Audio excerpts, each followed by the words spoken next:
Bapak Profesor Dr. Kiai Haji Said Akil Siraj. Kami persilakan.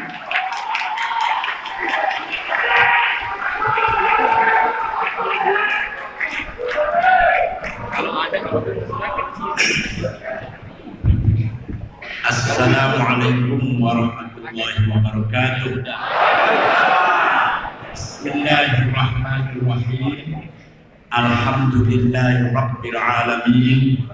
Wassalatu wassalamu ala sayyidina wa syafi'ina Muhammad afdhalil anbiya'i wa khatamil mursalin wa ala alihi wa sahbihi wa man tabi'ahum bi ihsan min yaumina hadza ila yaumil ba'thi waddin. Yang saya hormati pimpinan Partai Bulan Bintang Al-Azza wal Afadil, ada Kiai Haji Dr. MS Kaban, ada wabil khusus Profesor Dr. Yusri Ahmad Hendra yang sejak dulu saya kagumi. Sejak masih Orde Baru sering seminar bersama dan selalu saya mendapatkan inspirasi atau masukan dari Pak Yusril. Beberapa kali kita seminar bersama dengan Cak Nur, almarhum, Gus Dur, Kang Jalal, Eki Syahruddin, masih ingat saya akhir-akhir Baru. Dan yang saya hormati Pak tokoh Jawa Timur, Pak Lanyala. Pak Gus Lanyala ya, Gus Lanyala. Saya datang ke sini bersama bendahara Bapak Hafiq Hasil Qalbi, dan saya lihat beberapa wajah-wajah yang muhajjalin, munawwarin, yang bersinar, yang muncul dari hati yang muslim, hati yang beriman kepada Allah. Dan ternyata banyak warga NU yang di dalam sini. Kelihatan sekali, saya bisa lihat mana yang NU mana bukan. Ini Joko Edi ini walaupun partnya loncat-loncat, NU juga malah. Orang Madura itu agamanya NU, dan dia termasuk anggota RPBH Pengurus Besar Ulama. Bapak Ibu sekalian, muslimat, Bulan Bintang, hadirin seluruh pengurus baik pusat, daerah kabupaten, saya ucapkan selamat alfi mabrur, barakallahu lakum jami'an. PBB harus berhasil mencapai 4% atau lebih, harus masuk parlemen sebagai partai politik yang menyuarakan keadilan, kebenaran yang tidak bisa dilepas dari ajaran-ajaran Islam yang universal. Kalau boleh saya cerita sedikit. Baru saja kemarin diadakan pertemuan internasional di Istana Bogor, undangan 50 ulama dari luar negeri, 50 ulama dari dalam negeri, berbagai ormas jumpa di sana, membicarakan wasatiyatul Islam, moderasi dalam cara berpikir umat Islam.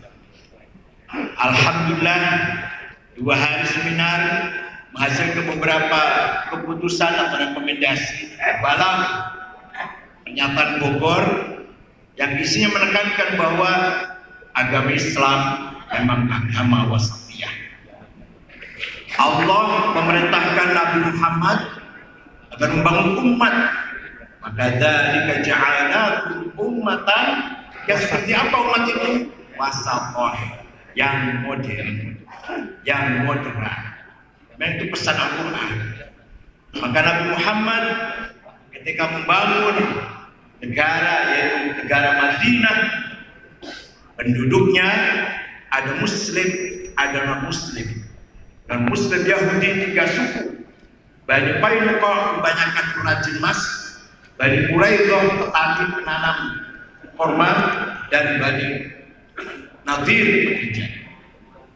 Arab dan non-Arab, Muslim dan non-Muslim hidup bersama di kota Madinah, diberlakukan sama, hak kewajiban sama, di mata hukum sama. Maka sistem yang berjalan di situ adalah sistem muatonah, citizenship, yang platformnya adalah tamadun, civilization. Maka negaranya dinamakan Madinah. 15 abad yang lalu Rasulullah SAW telah berhasil mewujudkan tugas dari Allah, yaitu ummatan wasatan, umat yang mulia. Ketika Nabi 8 tahun kemudian mampu memenangkan kota Mekah dengan pasukan kurang lebih 15.000 orang Mekah sebelumnya ketakutan, pasti akan berdarah-darah, pasti Muhammad akan balas dendam. Ternyata begitu masuk kota Mekah bulan Ramadan tahun 8 Hijriah, Nabi mengatakan, barang siapa berlindung ke Baitullah Haram aman.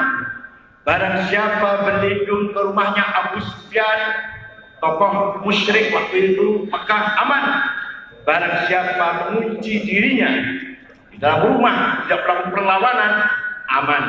Saya maafkan semua. Al-yaumul marhamah. Hari ini hari rekonsiliasi. Marhamah itu silaturahim, karena semua penduduk kota Mekah dengan Nabi Muhammad masih ada hubungan famili semua, satu suku Quraisy. Tidak ada balas dendam. Ada 16 orang yang tidak percaya bahwa Nabi akan memaafkan. Lari. Yang terlari adalah putra Abu Jahal, Ikrimah. Oleh Nabi menyuruh sahabat jemput itu mereka 16 orang. Saya maafkan. Hanya dengan sikap Nabi yang sangat santun dan besar hati ini, jiwa besar ini, Allah mengatakan waraikan nasayquluna fi dinillahi afwaja. Lihat Muhammad, orang Mekah berbondong-bondong masuk Islam semua dengan mengatakan bi abi wa ummi antal karim bil karim bil karim. Demi ayahku, demi ibuku, engkau Muhammad sungguh orang yang mulia, putra dari seorang ayah yang mulia, cucu dari seorang ayah yang mulia. Tanpa kekerasan, tanpa paksaan, semua penduduk kota Mekah masuk Islam. Luar biasa mukjizat Nabi Muhammad. Oleh karena itu, seperti Syauqi katakan, Ahmad Syauqi, orang yang jaga besar Mesir, wa innamal umamul akhlaqu ma baqiyat fa innahu dhahabat akhlaqu. Nilai martabat bangsa adalah dari sisi budaya, peradabannya. Kalau bangsa sudah habis budayanya, fa'idhumu dhahabat akhlaquhum dhahabu, bangsa itu akan bubar, akan hilang. Ini ketentuan sunnatullah dan sunnatul Rasulullah. Maka Rasulullah selalu berpesan, innama bu'ithtu likutamima makarimal akhlaq. Kalau PBB ingin mendapatkan simpatisan yang banyak, dahulukan akhlakul karimah.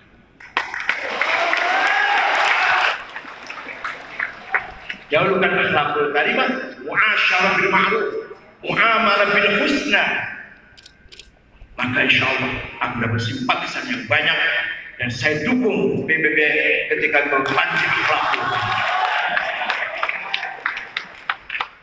Kemudian karena Kiai Hasyim Asy'ari juga masuk Ra'isul Akbar Partai Masyumi ketika itu, dengan pejuang-pejuang lain, Pak Muhammad Nasir, Pak Rum, Pak Kasman Singa di Meja, Pak siapa lagi?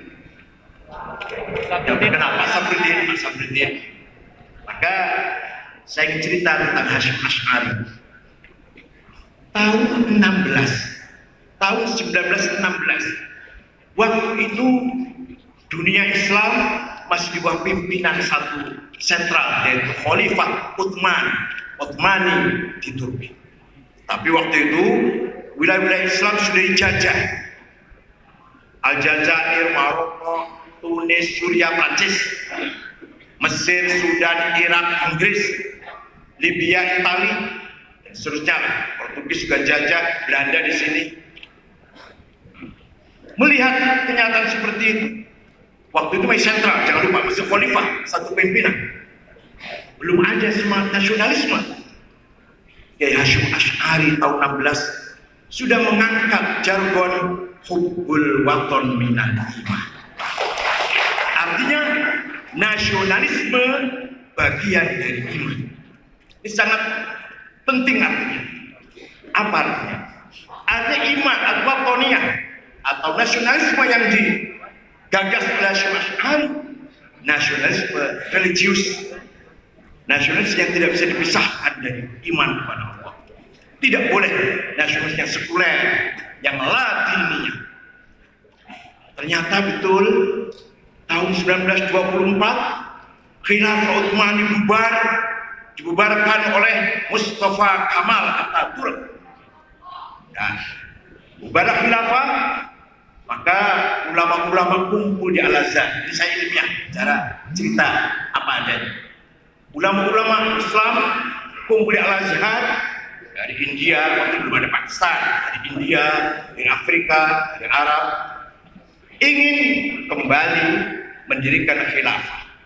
2 hari 2 malam tidak sepakat, tidak menghasilkan titik temu yang bisa disepakati bersama.